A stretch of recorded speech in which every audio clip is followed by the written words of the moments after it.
Hello, everybody, and welcome to Planet FPL, the world where everything revolves around Fantasy Premier League. My name's Suj. And my name is James. Today, James, I'm quite excited. Shall I tell you why? Go on. So, you know how kids, when they're growing up and all that kind of stuff, you say, what do you want to be when you grow up? And in the old days, I don't know what they used to say, but then there's this whole wave of, I want to be a footballer. I'm going to be a footballer or whatever. And now if I ask my kids, I'm like, what do you want to be when you grow up? You know what they say to me? I want to be like Andy from Let's Talk FPL. They say, I want to be a YouTuber. Yeah. Say, I want to be a YouTuber. And today, when I get home from work, which happens every single day, my youngest, he'll go, Dad, how was your day at work? And I'm going to be able to say, son, I did a podcast with a true life YouTuber. Legend in the house today, guys. We are joined by, I never knew it, but it's Andrew Mears. It's Andy from, it come up on Zencast. I was like, I never knew that. It's Andy from Let's Talk FPL, who only has 170,000 subscribers on YouTube. How are you, Andy? I'm doing really well. Thanks for having me. The only problem is I have the similar thing with my son. Like he plays football and he always talks about wanting to be a footballer, but deep down he also would be happy with being a YouTuber as well. But, so he tells his friends that I'm a YouTuber and they're all great until they find out it's about FPL and it's just not quite as good as like a gamer or, a football YouTuber or whatever it might be. But yeah, good. Yeah, good. But when they're adults, mate, and they're obsessed and addicted to the game like everybody else, then yeah, by which point you'll probably have 1 million subscribers. I want to start with the YouTube channel, if I may, Andy. How did this explode so big? Yeah, I don't really know. Like someone I follow on Twitter, I messaged earlier about something, and they're like, "I'm just watching your video," and I still find it weird that when people watch it. Yeah, I don't know. I think for me, a lot of it is consistency. Like when I started 4.5 years ago, you know what it's like with FPL. You've kind of got to be there every game week. You can't really start missing game weeks too often, because that's what people are there for. And for like 4.5, nearly 5 years, I've barely missed a game week like in that whole time. And I don't know, just always trying to improve. I'm not trying to be someone that I'm not. Like I don't always have all the info. I don't know as much about football as like you guys would, etc. And I don't really pretend otherwise. Like if I'm on a stream, someone asks me a question I don't know, I just tell them I don't know. I haven't got a clue. Someone in the chat might know. If you do, put it in the chat and I'll read it out. So yeah, I think consistency is a big one. And I don't know, just always trying to make, small improvements, whether it's sound, graphics, lighting, just one kind of small thing every year, really. Yeah, and those little changes in terms of the technical stuff is all well and good, but it's the quality of the content that eventually rises to the top. And what I tell my kids as well, about whoever they follow on YouTube, Mr. Beast, or I can't even remember who their favorite one is now, playing Roblox or whatever it is. You're watching their videos now that have got the hundreds of thousands of views. These guys were on there 5-6 years ago with like 10. Yeah. And so if you want to be a YouTuber, you put the work in. But put the work in. The biggest thing for me with FPL, though, is, and I mentioned it when we were talking to General, I didn't 3 years ago think that the size of audience could be as big as you've made it. So I think for a lot of us other content creators, we look at it and it's breaking ceilings and saying, actually, you know what? The size of the audience is not niche. It's not what we'd call the bunch of geeks that we are on Twitter, the few tens of thousands or 100,000 or whatever it is. The size of the audience is proper. Yeah, it's huge. And I'm not even the most subscribed channel out there. Nah. There's a big FPL Tips is pushing 200k now, and I sometimes think to myself, like, is it going to stop at some point? And I'm sure it will, but I don't think that point is in sight anytime soon. Like in general, I mean, not just YouTube, like podcasts, articles, and the amount, like you just see the mainstream media now are getting more into it. And, I've been reached out by companies like that are mostly usually focused on football that now want to start putting out more fantasy content and stuff like that, because it does hit big. I mean, it's never going to overtake football, obviously, because it's just a smaller niche from football itself. But yeah, it's massive. And I don't think it's slowing down anytime soon. Maybe it will, maybe I'll be wrong, but it just feels like it's getting exponentially bigger every single year. And I don't think that's going to stop for a few years for sure. How did you, Andy, how did you first come into working, if we can call it that, with FPL? Because I guess originally it wasn't work originally.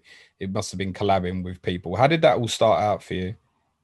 Yeah, so I mean, the first thing I ever did, like on camera, was the Scoutcast. God knows how long ago that was now. It must be five maybe even 6 years ago.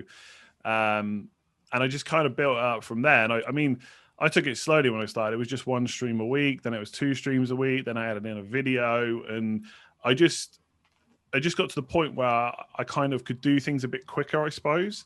It still took a lot of time. Like, there's plenty of days in the past where I've got home from work, done the homework with the kid, gone to the gym, you know, had dinner, and then done the Scoutcast, and then recorded my video at like 10 o'clock at night up until maybe midnight, 1 o'clock in the morning. But luckily, those times are gone now. So, yeah, just built up, and obviously went to work for Fantasy Football Scat, and then my channel kind of blew up a bit quicker than I thought it might. And I mean, I've not really officially announced it yet, but I mean, this is now my job. Like, FPL has been my job for a while, but now my own channel is my job.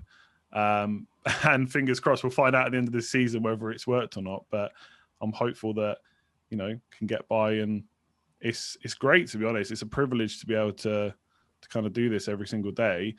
And not having an additional job just makes work-life balance so much better, because when I was at EA, especially when you're doing like a 9 to 5 or whatever hours it was a lot of, you know, I'm sure loads of people are doing it now. So it's a lot of evenings to early morning, then you're back up, you're straight back to work, and you're just thinking about how you're going to get the next video out. But it kind of just built up. And it's the same thing with like improving the tech and stuff. Every year I'd be like, right, can I add a new video? How am I going to fit it in? And to be honest, I just get, it's probably like you guys, like you two can easily go on a podcast. You don't need any notes. You just turn up and talk. You've got that knowledge. And because I'm constantly consuming stuff, I'm kind of the same. But I can just turn on the camera now and just do a video. And it probably wouldn't take me that long, depending on the style, of course. So yeah, just got quicker, and somehow now it's a job. Yeah, you're saying that you'll find out at the end of the season if it's been successful. Trust me, I don't think there's very much doubt at all that this is going to be your best season from a content point of view yet. Mainly because one of your most recent videos is actually probably the best I think you've ever produced. And I knew it was going to be just when I read the title, when you paid people on Fiverr to make your team. That just, class. I was like, shit, that just is class. Because again, this is the time of year where me and James talked about, we don't really want to get in the weeds of FPL and which defender's better at 4.5 and defense versus attack. I want to have a bit of fun with the game, and paying people on Fiverr to pick your team. I thought that was a wicked video that you made, actually. Yeah, I don't think that's been done in the FPL space. I mean, I'll be honest, that is a style of video that's been done a lot on YouTube. And I kind of am obsessed with YouTube in general, about how people make it bigger, what the trends are and stuff like that. But you're right, like pre-season can be so tedious, I think, sometimes. Like, obviously we're still, 3-4 weeks out. There's still so much that can change, that it's really the only time you can do these style of videos, because once you're in the thick of it, you know, it's all the same thing. It's which transfer, which captaincy, and it's the same for 38 weeks pretty much. And you know yourselves, a lot of the time there isn't a great turnaround time. It could be like 2 or 3 days. You just don't have time to do these type of videos. So yeah, just trying a few different things in pre-season and seeing what happens, really. Can you floss? Can you floss? Can you twerk? I'd super chat that. Andy, Let's Talk FPL does the floss. I've tried before. Like obviously, like any kid these days that plays Fortnite, they all know how to do it. But my rhythm is not on point for that. So is Jorginho going to make it into your FPL team now? That's what I want to know, Andy. No, definitely not. I mean, that was such. I mean, I heard your pod with Late Riser where you were saying how, you know, Shaw's a great pick, but would he have been such a highly owned pick if England didn't go to the final? Probably not. And that Jorginho pick's the same thing, isn't it? He just had such a good Euros that he somehow made it in someone's FPL team. But no, not going to rely on penalties too much with him, I don't think. Are you, with the content, Andy, are you a one-man band? As in, how do you mean? Like, is everything on you? The graphics, production, is it all through you, or is there any help? I do. So I'm really bad at graphics. So I'm just not very creative at all with that kind of stuff. So I do all the graphics for the videos, but I use a lot of templates which someone else has done for me. So in the past, I've pretty much done it all, apart from a few certain things. But this season, all the graphics, because that was one of the things I thought I was kind of lacking a bit. I know, like Suj is right, the content matters. What you say obviously matters hugely. The graphics is probably where I was behind a little bit. So I want a bit of, uniformity, I suppose, in what I'm producing. And so I've got a lot of templates. I need a few made. So yeah, I basically paid someone else to do that. But if I go make a video tomorrow, I'll then edit those templates and, you know, put all the player images in, stats and whatever. So yeah, for now, doing it all myself. All on you. Good man. What have I've probably forgotten. There's probably someone that helps me with something I've forgotten, but I don't think so. Is there anyone you want to give a shout out? Now's a good time, because if they listen to this and going, Marco, where's my fucking shout out, Andy? Marco is the legend that helps with most of my graphics. For some thumbnails, I do get some help as well. Adam mostly, but yeah, Marco. So when I was first starting, I think he used to watch Scoutcast. Then when I started doing my own stuff, he used to watch my streams. And I said on a stream once, I was looking to change the graphics. I just wasn't really sure too much how to do it. And he basically, he didn't even email me to ask me if he could help. He just emailed me a template and just said, use this. And he sent that to me for free. And since then, I've just always paid him for work. So yeah, Marco's been a big help. And Marco, how do you deal with the volume of traffic? Because I do deadline streams. You commonly do them as well. But mine are very different to yours in terms of the amount of volume of people that are on there. I might have 400 or 500. I glance into yours, there might be 10,000 in yours. How do you cope with the amount of volume that's in the chat of those? Yeah, it's just practice, really. Like, to be honest, I don't. Maybe subconsciously I do change how I do things, but I don't feel like I really do much differently when I've got 10,000 watching, or when there's 1,000, or when there used to be just 50 or so. Again, you just have to understand that you cannot answer all those questions. It's just impossible. So you try and pick the ones that may be a little bit different that we haven't already discussed. Deadline streams are difficult because people are dropping in to get their question answered, then dropping out. So I do repeat quite a bit of stuff. But look, and there'll be some people, like I could have 10,000 people watching, like at the peak, and there'll be people moaning their questions aren't being answered. And I just like, well, what do you expect? And saying that to me is not going to help you get your question answered. But yeah, I don't know. You just do deal with it. And you just pick and choose the answers. And I think anyone that does a stream and thinks they're going to answer absolutely everyone, obviously when you first start off, you can do that, right? I think my first stream, there's about 40 or 50 people watching, and it was obviously much easier because even then they don't all speak either or ask questions. But it's one of those things. I see some comments sometimes, they're like, I don't watch anymore because it's just not the same. And that's the other side to it. It's not quite the same now, but at the same time, what can I do about that? I just can't change it. I don't want to turn people off. I don't want to limit the amount of people. I don't want to make it members only or anything like that. I want to leave it open for all. And there is a slight downside, but I just think the upside is so much bigger. With more people, you can make things look better, sound better, etc., and that all helps. So yeah, you just deal with it. What else can you do, really? Is that a little bit like how you must do? Obviously, with growth comes more positivity, but with growth will obviously come a little bit more negativity as well. How do you deal with the negativity from people? Do those sort of comments bite at you, or do you just think there's sod of what I could do about that, basically?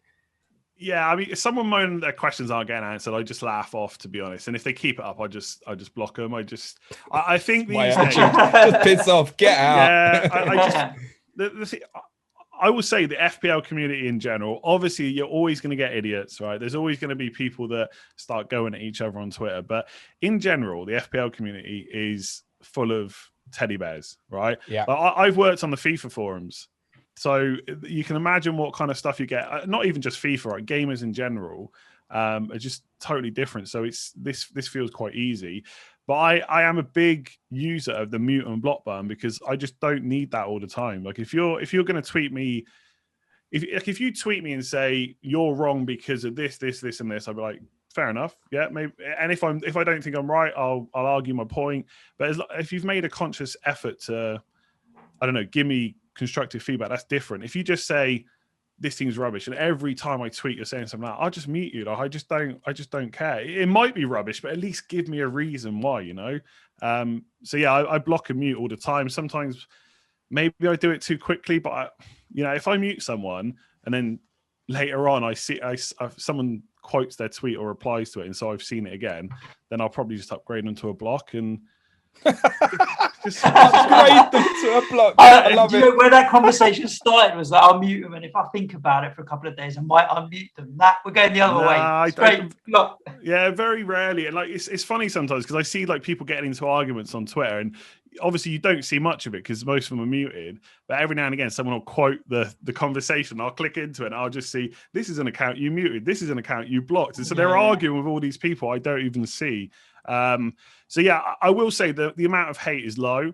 I would say on my channel, I think the community is pretty good, and again, I do think it genuinely is for FPL. You're always going to get people that aren't, but you know, go into some other communities, especially like gaming ones, and you know, you'll realize how much of a teddy bear most FPL managers are.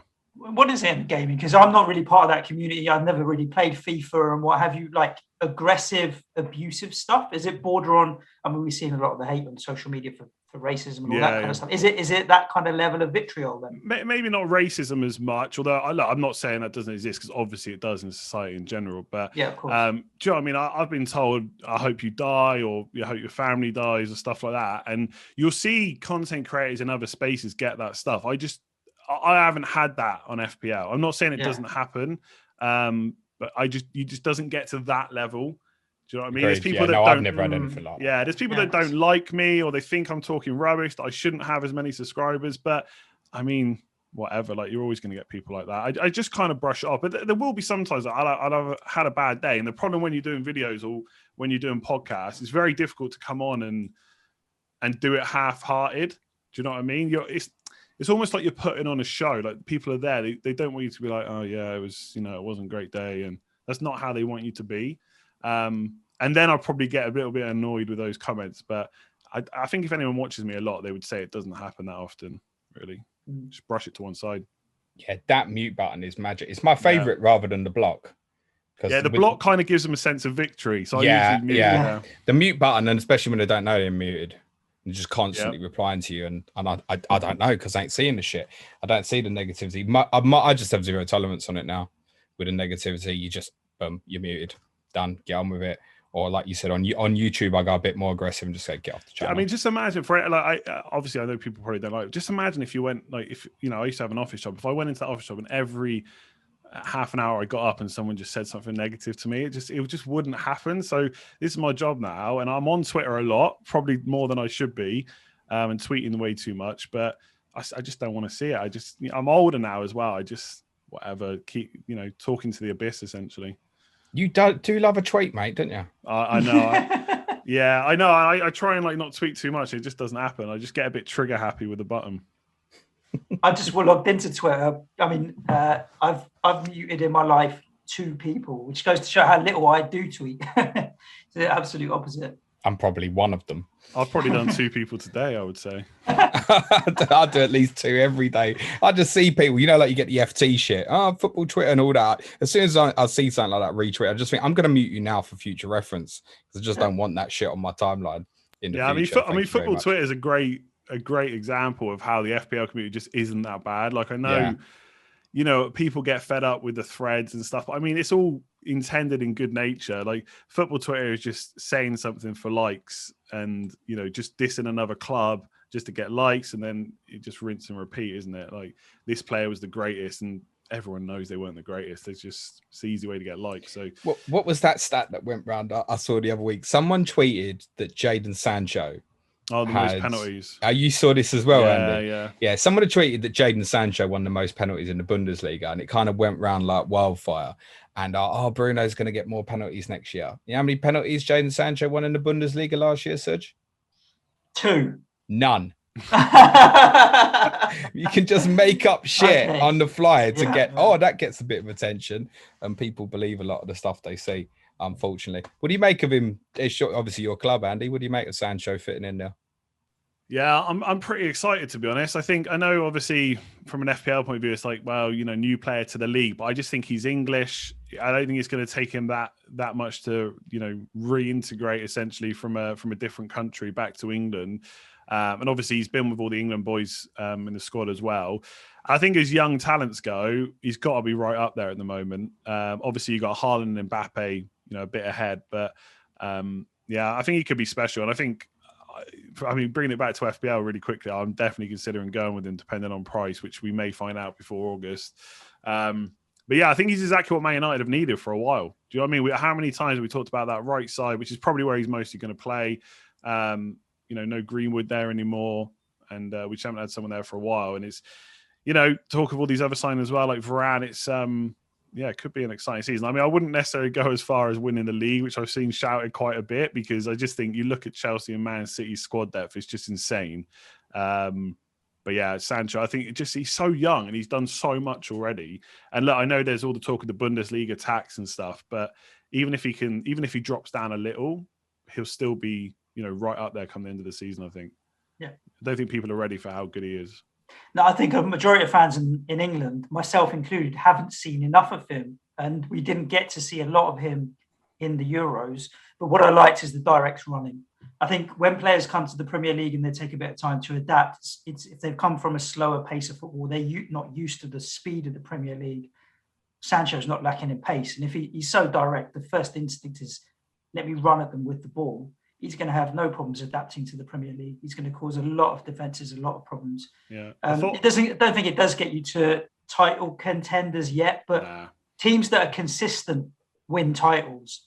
And if you can you were very good at turning around losing situations last season. If you can just turn a few draws into wins and stay in and around until kind of March, April, you never know. Yeah, you never know. But I don't know. We'll see. I'm excited. I think you're right about the direct run. I think we saw glimpses of it. Obviously, didn't play very much. But I thought in the Ukraine game, I mean, I said all I tweeted was he looked fun, and I got so many tweets about he's not got any goals, no assists. I was like, no, I know that. He just looks like a fun player. That's all. He just looks. Yeah. Yeah, I love players that are direct and run. First instinct is the opposition goal, not sideways or backwards, and that's the kind of the thing with him. For sure. Andy, when was the last time you sent a tweet and someone didn't kind of question the tweet? I know. That's what. Yeah, I know. That comes with the territory of having over 100,000 followers, mate. You would have got a bit of Jaden up close and personal, kind of, because you was at Wembley for the semi-final, weren't you? Yeah, first time I've ever been to Wembley.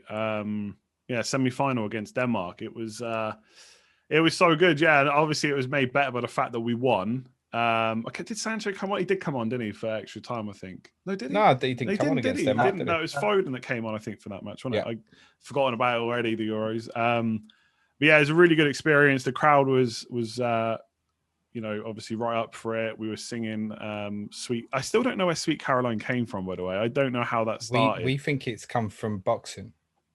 Right, okay. They sing it like that, do they? Apparently, yeah. Right, okay. I never knew that, but we were singing that. Gareth Southgate came over to our corner at the end. It was, it was a real good atmosphere. Thoroughly enjoyed it. If that's how it's going to be every time, then I'll take that. Did you pay for your ticket or did you break in? No, I paid for it for sure. That was the final. I will say, I will say, not to put a downer on things, but I remember talking to the guys that I went with, saying how getting out of Wembley. People trying to queue to go back onto the tube was insane. I remember saying to someone, I just said, if we'd lost, what would this atmosphere have been like? And I don't know if I would have liked to have been there as much. And exactly what happened, for the final, all the stuff that happened before. So it's a bit of a shame to have to think like that, because there just wasn't that much policing or anything. It was just, it was kind of crazy. And I was thinking that in the semi-final. We said afterwards, I was just so glad we won. So glad we won. One of my close mates lives like 10-minute walk from the stadium. And I spoke to him the midweek after the final. And he was saying how surprised he was that how little policing. He said he could remember like cup final days when he was little, there'd be coppers on horses everywhere. And the main thing was horses are so imposing. He goes, there was nothing. He was walking up Wembley Way. He said there was just stink of weed everywhere, booze everywhere, spilt everywhere, people doing lines on the side of the walkway. So it was an absolute joke. And 4 days later, it hadn't been cleaned down. It still just stank of stale alcohol and anything else you want to think about. Just, disappointing. There was 65,000 at the Denmark game. Is that right, Andy? That was officially. Did it look like there were 25,000 empty seats there? Good question. Maybe not. It definitely sounded full. I remember looking around. There was quite a few empty seats. Obviously, there was a lot of space around us-ish. Yeah, it's hard to say really. I mean, it definitely felt like there was 60-odd thousand people there. That's for sure. I wouldn't say that the stadium was full or anything like that. But yeah, no, there was definitely some gaps you could see when you looked around. But it didn't feel like that. Like Wembley Way was just absolutely packed, which obviously you'd expect it to be all the time. But yeah, it was just like even like getting to the line to get in, like because obviously we had to show our like a COVID test. That was just a quick flash. No one checked ID or anything like that. I didn't have to show my ID. It was just ticket and then, yeah, straight in. So, yeah. But I'll be honest, I felt bad for the people that were having to work there because they were so outnumbered. Like the mess at like half time and stuff like that. Like they're trying to clean it all up, and there's just so many fans to stewards. I actually felt quite bad for them, to be honest, while we were there. Yeah, I think the reports were that UEFA didn't want the kind of normal Wembley police presence because it doesn't look good on the eye from their aerial camera shots and all those kind of things. But yeah, I think people had sensed from the other games at Wembley that they could go and try it on because, as you said, you went from one experience at Wembley and you knew from just the semi-final that the police and the stewarding at Wembley was clear. So for the final, people were going to chance their arm, weren't they? And listen, no one's excusing anything that happened, but I think there's a lot of responsibility from everybody involved. Was they estimating there was 150,000 people on Wembley Way like 2 hours before kickoff for the final? Wow. It's fucking insane. Anyway, enough of England talk. Are you into FPL yet, Andy? Yeah, I think I am. I must admit, I still don't know if I've researched everything I'd want to enough by now that maybe I usually would have, but at the same time there's still 3 odd weeks left. I think the fact that England got so far didn't help, and I gotta be honest, a couple of days after the final I was still like, I was doing FPL stuff and my mind was still on, we were so close. Like, I mean, no one begrudges Italy, of course, but when you get to a penalty shootout, Pickford, even now I'm thinking, Rashford, you sent him the wrong way. Pickford, you saved twice and it still wasn't enough. Yeah, I'd say I'm kind of starting to forget about that and getting back into it a bit more for sure. Obviously with the Euros as well, I just haven't put out as much FPL content because been doing Euro stuff. But yeah, I'm back into it, but there's still much more to look into, I would say. How many videos will you produce in a week ordinarily? Like if it's a deadline, like if it's a Saturday to Saturday deadline, 7 probably, maybe 8, like one a day. Yeah, one a day pretty much. Like if you include streams in that. We're basically just a podcast version of him. Yeah, exactly that. But our lives are easier because obviously video is a bit harder. It's interesting because we were talking to General for this week, Content Creator Week, and he's talking about doing the Match of the Day challenge or trying to drown out a lot of noise. Yeah. And then you've got Twitter, which is noise central, and even right now. And the interesting thing with Twitter is people are posting opinions about players, like this player versus that player, or this player's stats, or this team's stats, which sometimes well-researched, sometimes not, but it's fair to describe it as very noisy in terms of content. And you invite the noise to you with your streams as well. So for you, I feel like compared to some people that can lock themselves in a room, make their own decisions and block everything out, it's absolutely impossible. You are at the bleeding edge of noise in your face all the time. How do you deal with the decision making when you have to deal with it? You're inviting the noise to you. It's impossible for you to shut it out. Basically. Yeah. I mean, the worst time is when I haven't quite decided my move and I've got to go on a deadline stream. That is what I hate the most, because then I've got an hour or however long it is. I mean, hate is the wrong word. I love doing it, but decision-wise for FPL, I hate it because I've got an hour of answering questions, and sometimes it's good because it takes my mind off it, and then I'll just make a snap decision at the end. Yeah, that's really difficult, and obviously everyone's got an opinion. But I did a video today. I messaged both of you about the FPL tips thing, and someone said, if someone gives me an opinion or says that I'm wrong, whatever, they've got to have a really good reason why that is. Like if I say I'm going to captain, I mean, it's a bit of an extreme example because no one's saying not to captain Salah game week 1, and someone says, nah, it's got to be Fernandes, then I need a pretty good reason to change my mind on that. So I like to go into a stream kind of already having decided, like fully open for people to say I'm wrong or give me a reason why I'm wrong or a different player instead. And sometimes it helps. Like sometimes I've been on streams and someone's given me a player that I maybe haven't thought about, or I have, like there was one example last year where I was like, I definitely buy Marcus Alonso if I could. I just don't have the money. And someone went, well, if you sell this player instead, you got the money. And it was Stuart Dallas before he scored 2 goals against Man City. But I wouldn't have played him anyway, so I'm no blame there. But I just think you do. And like one thing I don't do a lot, even though I do tweet a lot, right? You're absolutely right. Is very rarely will I tweet out a question for my own team. I won't tweet out and say, who should I get for this position? Because obviously you're going to get a load of different answers and it's not really going to be that helpful. So if I'm really stuck, I'm more likely to just message a couple of people and just say, what do you think? Or message someone that's got maybe their own, what's the word? Like a model, like a, stats model or something, and just say, look, I've looked here, I'm thinking this, what does yours say? And just see what matches up. And then even then I might not make that decision. But yeah, I invite it in, but I don't, they've got to have a good reason why I'm wrong. Like, I mean, on my video this week, the comments I've seen, like people are sleeping on Charlie Taylor, people are sleeping on Ben Teke. Like, I mean, no one's sleeping on those players. They're being ignored or even not talked about for good reason. Like Charlie Taylor, he is what he is. He's a 4.5 million defender for Burnley. If they've got some good fixtures after a wild card, maybe I'll put him in just as some bench fodder. But I mean, I ain't going to waste my time worrying about whether he's a great option, Like right now, all I'm thinking about is structure and maybe some price points and stuff like that. So yeah, I listen to it, but I wouldn't say, it's not that I don't take notice of it, but someone's got to prove me wrong. And it's not that I think I know more. It's just that if I'm questioning everything I do, then that's going to take up a lot of my time. So you like a last minute decision, don't you, Andy? I don't. The thing, I've seen your videos. Sometimes I come off my stream and you're still deliberating. The deadline's gone, mate. Yeah, I'm sure. Yeah, people think I do that for. There's a certain. It's only a small minority. You have been accused of this. Yeah, doing it for show, but it's like every FPL manager gets like that at times. I don't do it every week, but sometimes there is a decision you're just not sure about. Like that was my favorite moment from last season, was the Fernandes to De Bruyne switch. I can't remember what game week it was, 27 maybe, something like that. But that was last minute and people went mad about it. But yeah, I do, but I don't, not on purpose. I'd much rather go into a stream having already done my transfer, to be honest with you. But obviously, to clarify, why did people go mad about that?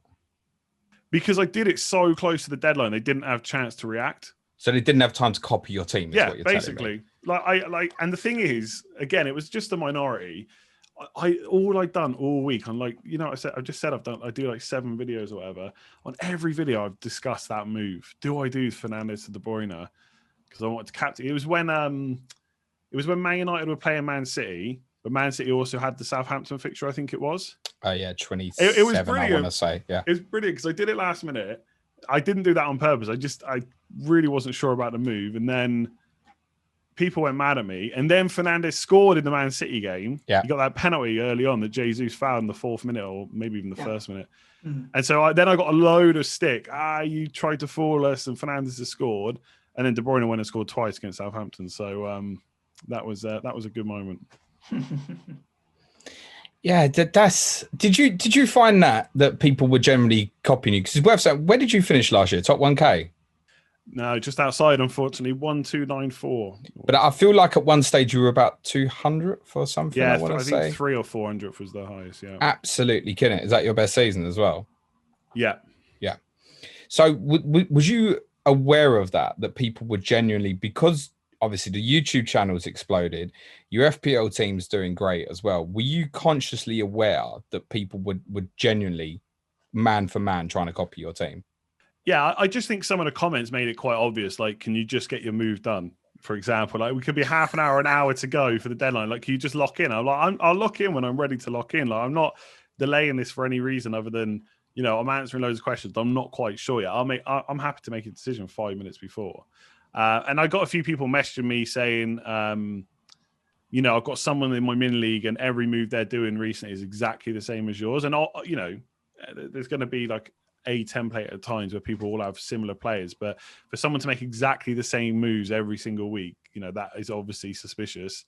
So yeah, I am aware of it. I don't think I'm the only person it happens to, but I guess because I did so well last year and the channel kind of blew up a bit, it was maybe more visible, I suppose, than for a lot of people.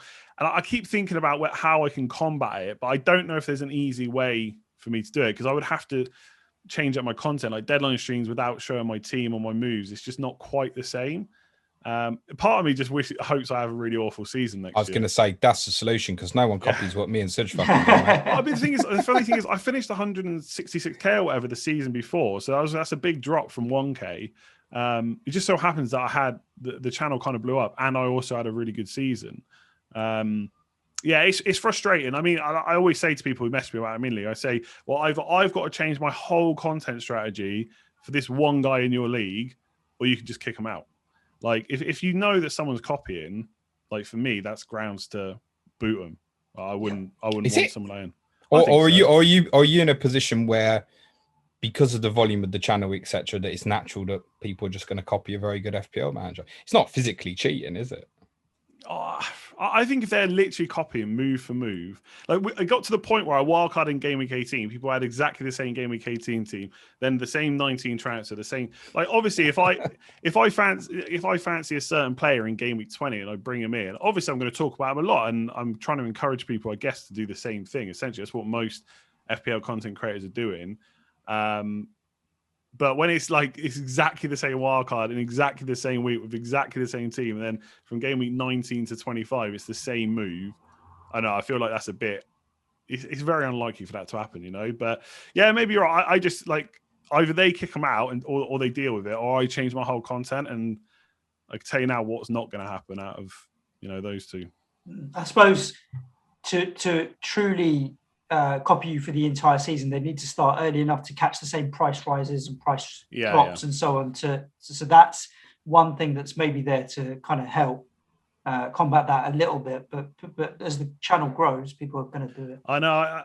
If someone can come up with a good idea of how to combat it, I'm all ears. Like, people will say, well, just don't show your team, but then other people do that, and they don't have same issues. Like me, so that I do the deadline streams, and exactly. I always put my team there. I always do it in advance, except maybe once or twice I might say, look, I'm on a free hit. If something happens in the next hour, of course I could change it. Yeah. But to be honest, for my own mental state anyway, I always like to go into that stream where I can just focus on the content. Yeah. My team's locked in, etc. I'd feel like I made it if someone copied my team, I think, mate. It's just I think last year it was just the volume of times I heard it. Like, do you know what I mean? If I finished 100k, 200, 300k next year, I won't hear about it at all. In fact, people will probably be happy they're winning their mini leagues because some guy's copying me and not doing that well. The thing is, where's the fun as an FPL manager? I know. Literally just copying someone else. I literally had an email the other day. Someone said, I've just signed up to a mini league at work. I don't know anything about football. I'm going to copy your Game Week 1 team. And then they said, do you do team updates every week so I can mirror your every move? Literally, that's what the email said. So it's hard to get away from it completely. Can you email my wife back and say yes, send her a link to the channel? That sounds like the type of thing she would have sent through. Andy, midfielders FPL, if we can talk about that briefly. I've gathered by what you're saying, and it seems to be the theme that we've kind of got speaking to the content creators this week. Mo Salah, Game Week 1 captain, he's everybody, isn't it, I think? Yeah, it's just, I mean, what is there to say? Like, it's just, this is one of those times where what is the point in trying to go against it? Like, I like listening from more Maverick managers than me, but there's Maverick and there's maybe a little bit silly, and it's Norwich. Just remember what Liverpool have done to Norwich in the past. Well, I know it bears no. It's no Suarez, mate. I know, and obviously that's a long time ago, different manager, players, etc. But they could. I mean, they scored 4 last time they played first game of the season, didn't they? Was it 4-1? I think. 4-1. Yeah, they were a bit lucky that night, actually. I don't Norwich did play well.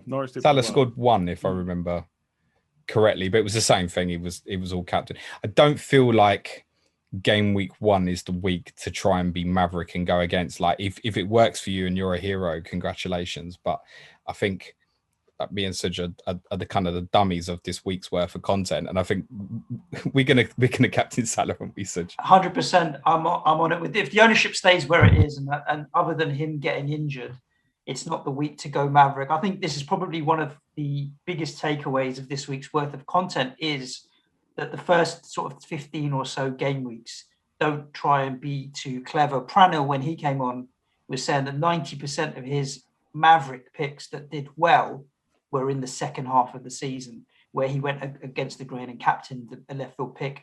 And when it returned double digits and worked well, was always in the second half of the season, not the first half of the season. So yeah, I'm going to be super boring in the first half of this season, I think. I think like it's like the template, or however you want to word it, going boring. It's always like just seen as a negative. I fully understand why, because you want to make that big haul that no one else has even thought about. But you've also got to pick your moments to do that. And when Salah's playing Norwich, that is not the time. So yeah, he's locked in. Obviously, I think he's. I mean, you don't need anyone. You don't need me to tell you that Salah's good, right? Bruno's another one that's got massively high ownership. And when I set my draft out, I didn't have Bruno. Maybe because I was going with 3 heavy-hitting defenders, and Trent and Robbo were definitely in the consideration. But he was the one. I went with Son, who's probably third on the list in terms of heavy. I'm not counting Kevin De Bruyne at the moment. But I skipped Bruno. Are you Bruno in? Bruno must have. Not must have, but I do have him. I think it's very unlikely that I won't have him for the start of the season. The only thing that's slightly making me think about it is just captaincy, because a lot of the times where he has a really good fixture, so does Salah, and I probably always back Salah over Fernandes in a similar type fixture. I think the biggest problem, if you want to call it that I have right now with setting up my team is game week 3, just because Salah plays Chelsea.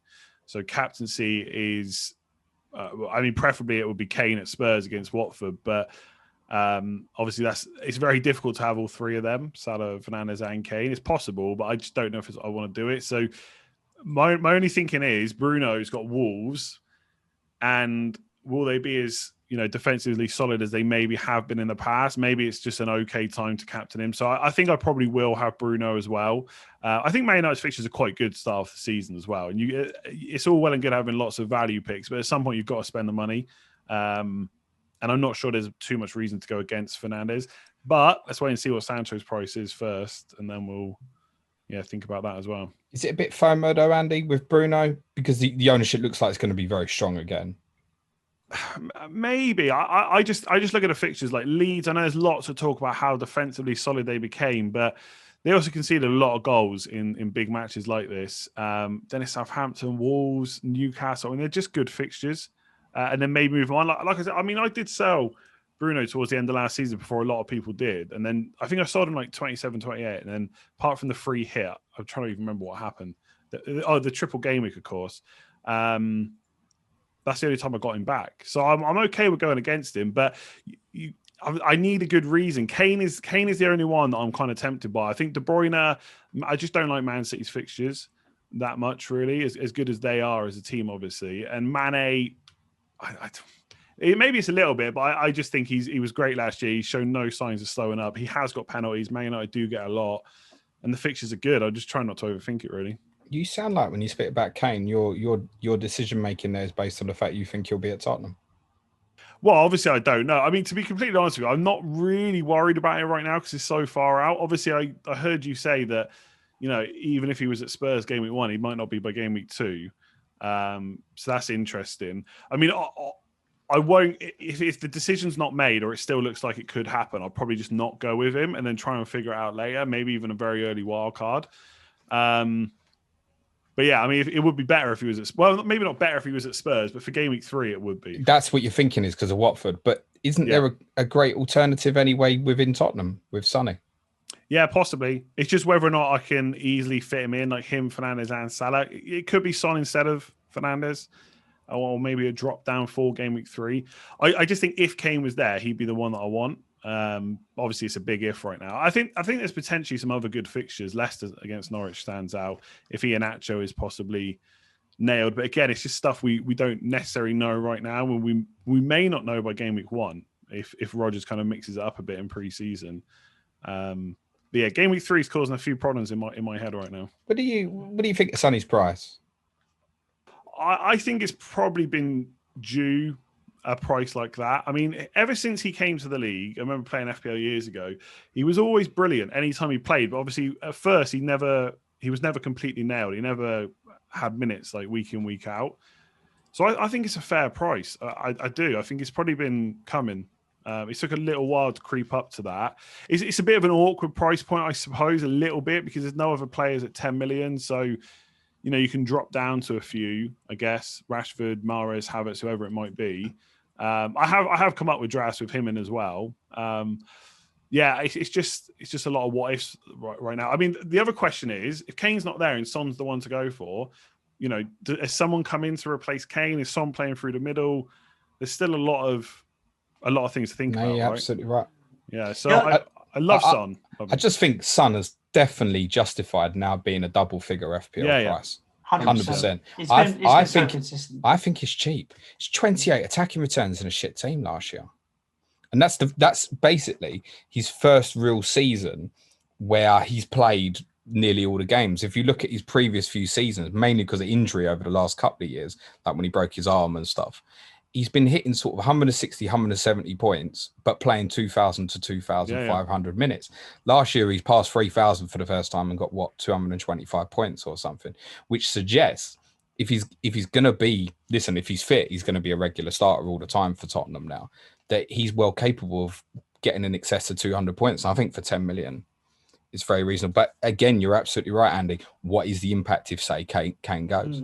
I mean, especially last season, I think, whether Kane can have the same season he just had, obviously he's a brilliant striker, one of the best in the world, etc. But that was a little bit of an anomaly compared to previous seasons, like just the amount of assists he got. I know, obviously, at times he was dropping deep, he was playing the balls into Son, etc. But can he replicate that again? That is a big question mark in my head. He's good enough. It's just, it was a bit of an outlier to suddenly go from 7 assists as the most to 14. That was a big jump. But yeah, I don't know. I like Son. I've definitely put him in some drafts already. It'd probably be with Bruno and Salah not instead of one. But I just like him for game week 3. I just think Watford at home is just decent. It's just, you know what I mean? Spurs is just such an unknown now. I think any of the teams with a new manager, I'm kind of, we can make all the assumptions we want that Benitez will be more defensive, etc. But until we see how it plays out, it's difficult. No, right? That's absolutely right. Palace, Everton, Tottenham, Wolves, anything you're looking at analytics-wise or anything like that, forget it. Yeah. I mean, Wolves particularly look like they're going to be a very different team. Yeah. I mean, they're probably the one I'm most interested in. I think Spurs actually have got some potentially nice price points, especially like defence. But until I see what happens there, I'm not massively interested in worrying about it now. It's just one of those things you can... For now, it'll be tried and tested players for the most part, and I'll worry about those kind of cheaper enablers when I wild card or when we see a few games first of all.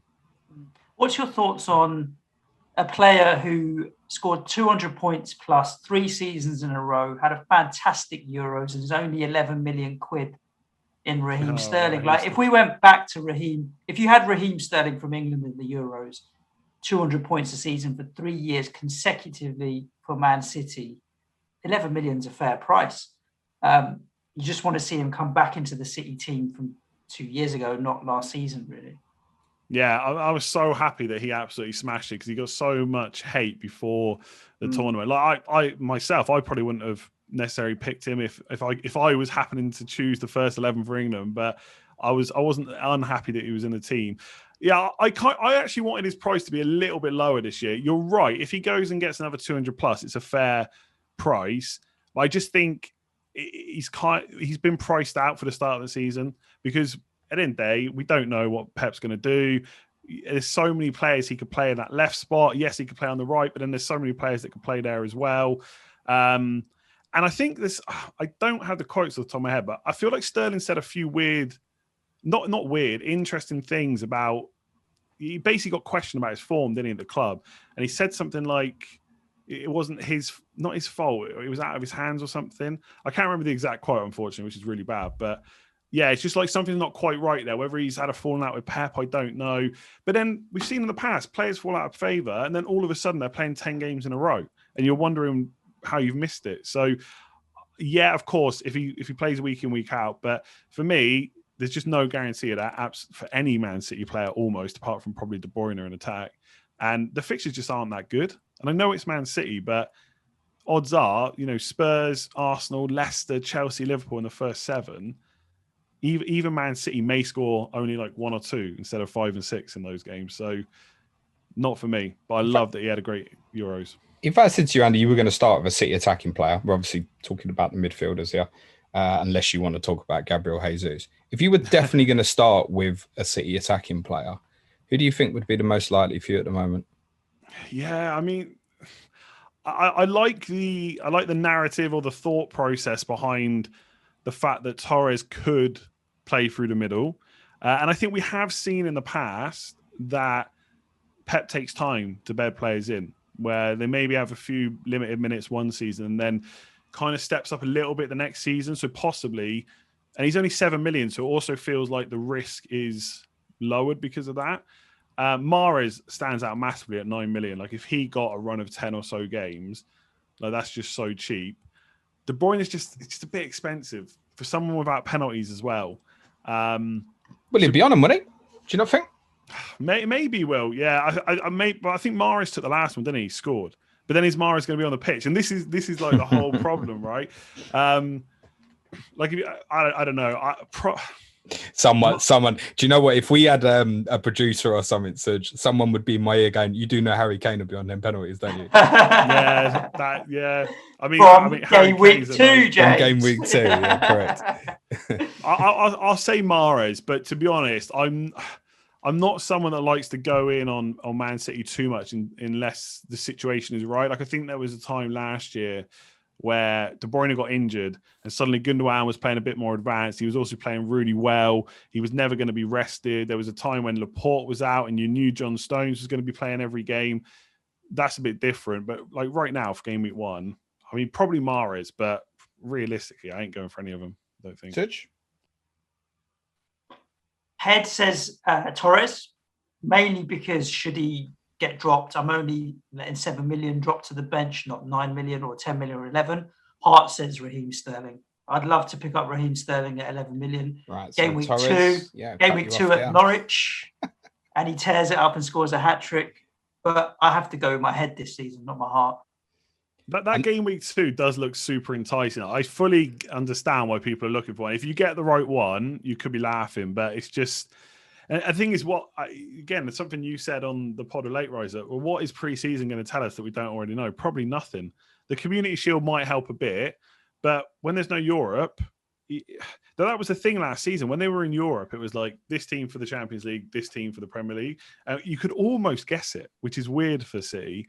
There's still a few players, obviously, but when they don't have that, I mean, I don't know what you do. I don't have the answer, that's for sure. I think for me, unless something changes with signings, sales, injuries, etc., unless someone Ferran Torres, I don't think I'd be on any of them. Yeah, I like the punt on that at 7 million, and I like the fact there are easy escapes to 2 players that I really like, which are obviously Rafinha and Ismaila Sarr. I think it's quite interesting at Watford. Who's kind of catching your eye around about that price bracket, Andy? Yeah, I think Rafinha, I was shocked to see his price, so yeah. He's straight in. I think when you see a player, and I was a bit shocked that Fofana was a little bit less than everyone else, but realistically, it's not that much. He's got no goal threat either. But with Rafinha, if he was priced at 7.5, I'd still be considering putting him in my team. So when he's 6.5, that's a no-brainer. But obviously, everyone's talking about that. There's a few players I've got my eye on, but I just don't see me going from in game week 1. So Havertz is obviously one. Will Chelsea sign a striker? How many minutes will he get?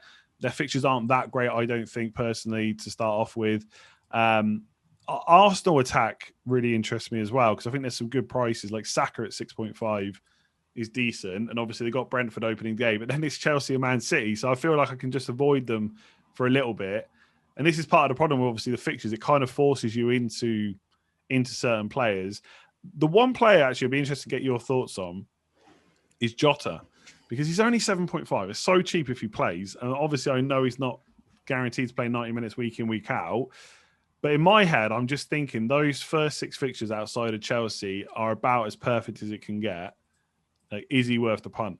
Well, we was discussing with FPL General. which you won't know yet because we're recording this before we've released that. But we recorded with him earlier today, and we discussed exactly that in terms of third Liverpool player.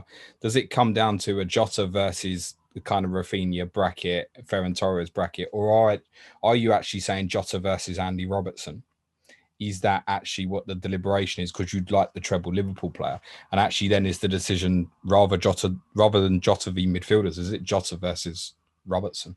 Yeah, the only thing I hate about that is like it's not quite a direct comparison because you've always got that other player in the scenario, and having a 4.5 million defender is much better than having a 4.5 million midfielder, although Brownhill's just scored 2 in a preseason friendly, so you never know. He could be in everyone's first first Andy, 11. big it up, mate.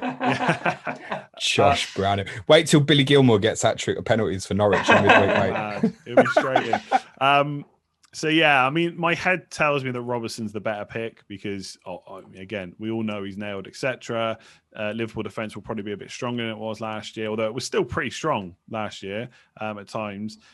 It's just that thing over minutes. Like, I'm not very good. Like, I almost go playing on tilt or whatever when a player starts getting benched, and you just know that's an option with Jota. Obviously, if there was an injury to one of the front three, then it's a different story. But I know I'm going to wildcard earlier. I'm sure game week 7 or 8 it'll be gone. I just don't see me holding it that long. What's Jota? 7.5. Yeah, it just feels like it's just it's enticing. Of course, it is a great price. But the thing is, what's really interesting about it, I think if you actually sit down and think about it, and I'd say, right, Jota, Robertson, who's going to get you more? Probably Robertson. Everybody will come up with a Robertson answer. I'm nearly certain of that, actually. Mm-hmm. But of course, you want Jota, exactly what you said. Those moments of explosiveness where it becomes clear that, Mane's out for 2-3 weeks, that kind of thing. But actually, across from start to finish, and you don't really want to be fucking about with defensive transfers anyway. I know you're saying in your case, Andy, quite likely that a lot of people will wildcard early this season. You don't want to mess about with it. And once Robbo goes in, if he's performing well, you don't muck about with it, do you? It just stays there. No. It's the same with Trent. Yeah. I'd be surprised if Jota outscored Robertson, is the point. Yet Robertson's the cheaper player. Yeah, I just think for, like, I wouldn't be having Jota for a season, that's for sure. It would just be for the first 6. I just wonder for that period of time, could he do it? I actually think, I don't know what you... That kind of 7.5 million bracket, even 6.5 to 7.5, excuse me, my voice is going a bit. I don't see many standout midfielders. I agree. Like, part of my problem is I'm finding lots of problems with those midfielders and no one's standing out. Like Mason Mount, he'll probably tick over, but it's City, Spurs, Liverpool, Arsenal, first 6. That's so tough, even for Chelsea. Paul Pogba, Greenwood, what formation are Man United going to play? Who's going to play left? Who's going to play right? Are they going to get minutes? Arsenal's game week 2-3 fixtures. Obviously, James Rodriguez is probably not going to be the same player under Benitez as he was under Ancelotti. Maddison, maybe. I just find so many problems with these players, and it's just not a price point I particularly like. So even if I went for someone to then drop down, I'm hoping someone emerges. It could be Arsenal players from game week 4, possibly. But again, am I completely confident in who's nailed for Arsenal? Probably not. I would expect Saka to play most games, but Pepe, I'm not sure about that either. He could be a great punt. Starting cheaper potentially might be the solution. Well, Smith Rowe 5.5, I think is quite interesting. Jack Harrison 6 million, I think is a great shout. Harrison's potentially. Great, That's where they're the best ones in sort of 6.5. One player we haven't mentioned is Emi Buendia, who's obviously gone to Villa, 6.5. Who, if you can get anywhere near his kind of Norwich numbers from last year, is going to. If Grealish stays, him and Grealish are going to provide chances for Watkins all day long. But then do you think, do I want 2 Villa attacking players because I might want Ollie Watkins up front with Villa's first 3, for example? So, this is all conundrums we got to fit in and make our own decisions about. Yeah, I think Aston Villa again. I don't know. It's a transfer waiting to happen, but then I think 3 really good fixtures. Maybe it's just worth it, and then seeing what happens. My only worry, I guess, at the start of the season is. There's always a player that comes up, but there's always a transfer you didn't think about. And do I want to be booking in Aston Villa transfers after 3 weeks? So I think right now that's the problem this far out is I'm just thinking of problems and not solutions. Like right now, I'll tell you now, my current draft I'm looking at it now is a 4-3-3. It has got Robertson instead of Jota. And and the midfield three are Salah, Rafinha, Fernandes. Like, I just don't like the rest of the players that much. Now his viewers are going to go right down, Such. Mm. How fucking templates that boring, isn't it? Very, very boring. It's as boring as it gets, my team, and I don't care. Although Luke Shaw apparently has been playing with broken ribs, so yeah, maybe he'll come out and I'll go for someone different. But I think we're learning the big takeaway is templates okay. It's been a message all week, hasn't it, Such? Yeah. Template, particularly at the start, is okay. Let's rebrand the word template. I think it's just seen as a negative thing. But I mean, anytime I see it, I said this on Twitter the other day. Anytime someone says to me, "I'm going to play safe," what does that mean? Well, it means they're going to buy players that are likely to score a lot of points. And what's the problem with that? That's what we all want, right? Well summed up, mate. Yep. Andy, pleasure. Thanks so much for your time, buddy. Really enjoyed that, mate. Thanks for having me on. Good luck for the season. I'd say I'd come on yours, but I'd do my own deadline streams with the people who, for whatever reason, aren't in yours. Yeah. I do feel like we've had a close shave with trying to actually get together and have a drink at some point, with a few meetups that nearly happened and you nearly made it over, and we nearly kind of got in the same place at the same time. So here's to in the next this season at some point being in the same place at the same time, having a drink. Planet FPL. Let's talk Planet FPL live in an Irish bar coming to you in 2023. Let's say. Well, let's slur something more like let's talk something. Hopefully we're getting towards the end of everything. I know there's still a long way to go, but I can travel now at least. I came back to England obviously I said that to my mum. It's a good job England got to the semi-final. I might not have seen her for however many times, so I went and saw her. But yeah, I can get back to London a bit easier now. I actually looked for flights for this weekend, but there's just no good flights coming back. So don't go back. Stay for a week. Yeah, what are you worried about? Stay. We've got a few patrons that are letting out living room floors and stuff, mate, I think. Yeah, indeed. And as part of Content Creator Week as well, just thanks again for waving the flag and showing what heights can be achieved for people that are even thinking about getting into creating FPL content and getting started as well. James. Yeah, before I do it, Andy, where can everyone follow you, find your content? Not they don't know, but just say it anyway, mate. Yeah, it's Let's Talk FPL on most platforms apart from Twitter, because someone's camping on my username. What is it on Twitter? It's Let's Talk _FPL. Love an underscore. Brilliant, mate. Thanks, Andy. Tomorrow, still to come, Content Creator Week, Mark and Ags from Blackbox. Indeed. I think it was Late Riser that started our pod saying OGs of content. Well, we've got the OG of OGs in Mr. Southerns tomorrow joining us alongside as well. So do hit subscribe wherever you're listening to the podcast or watching the podcast, preferably on YouTube. Excuse me. And we'll be back at you tomorrow. Stay safe. Ciao for now. Thanks, everyone. Be nice to each other. Cheers, Andy. Cue music, please, man child.